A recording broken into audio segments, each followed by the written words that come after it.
Hello friends, welcome to the Moneyverse. So friends, as per your demand आज हम discuss करेंगे 2021 PDC को।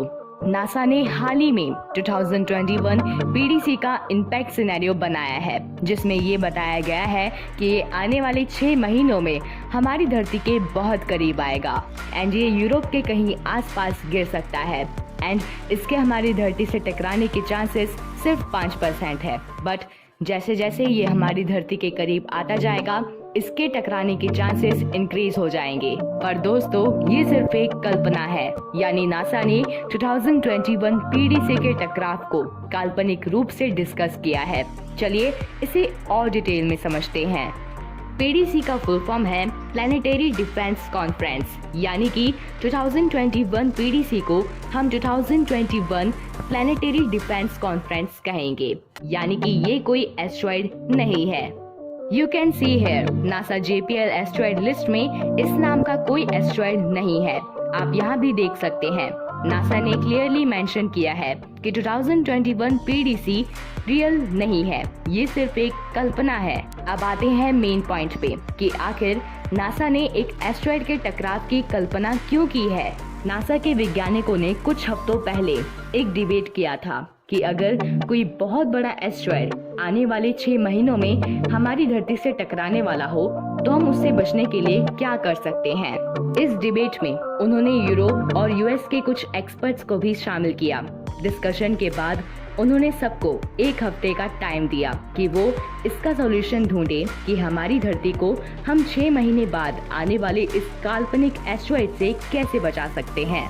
तो 1 हफ्ते की इस लंबी एक्सरसाइज के बाद जो रिजल्ट सामने आए, उनमें ऐसा कोई सॉल्यूशन नहीं था जो किसी एस्ट्रॉइड से हमारी धरती को बचा सके। साइंटिस्ट के अकॉर्डिंग अभी हमारे पास ऐसी कोई भी मॉडर्न टेक्नोलॉजी नहीं है जो कि आने वाले एस्ट्रॉइड की दिशा बदल सके या फिर उसे नष्ट कर दे। और कोई रॉकेट बना के उसे एस्ट्रॉइड की तरफ लॉन्च करने के लिए 6 महीने बहुत ही कम समय है। और अगर हमने रॉकेट बना के लॉन्च कर भी दिया तो हमें ये नहीं पता कि उसके क्या परिणाम होंगे, क्योंकि अभी हमें कोई आइडिया नहीं है कि किसी एस्ट्रॉइड की दिशा बदलने के लिए हमें कितना मास स्पेस में भेजना होगा। एंड अगर हम उस एस्ट्रॉइड को न्यूक्लियर से डिस्ट्रॉय करते हैं तो ये भी हो सकता है कि वो पूरी तरह से नष्ट ना हो और उसके बचे हुए टुकड़े हमारी धरती पे आ गिरे और फिर ये एक जगह गिरने के बजाय जगह जगह गिरे। तो कंक्लूजन ये निकला कि वो ये कल्पना कर सकते हैं कि अगर ये एस्ट्रॉइड हमारी धरती से टकराता है तो ये हमारी धरती को कितना प्रभावित करेगा और ये किस क्षेत्र में गिर सकता है। इसके लिए उन्होंने इसका एक फेक ऑर्बिट क्रिएट किया, प्लस इसका साइज भी एज्यूम किया। उन्होंने इसका साइज 35 मीटर से 700 मीटर तक रखा और ये एस्ट्रॉइड 20 अक्टूबर 2021 में हमारी धरती के बहुत करीब आता हुआ दर्शाया गया और फिर ये हमारी धरती से टकरा गया। इसके इतने ज्यादा बड़े होने के कारण इसके टकराने का प्रभाव 40 मेगाटन बॉम्ब्स के बराबर होगा।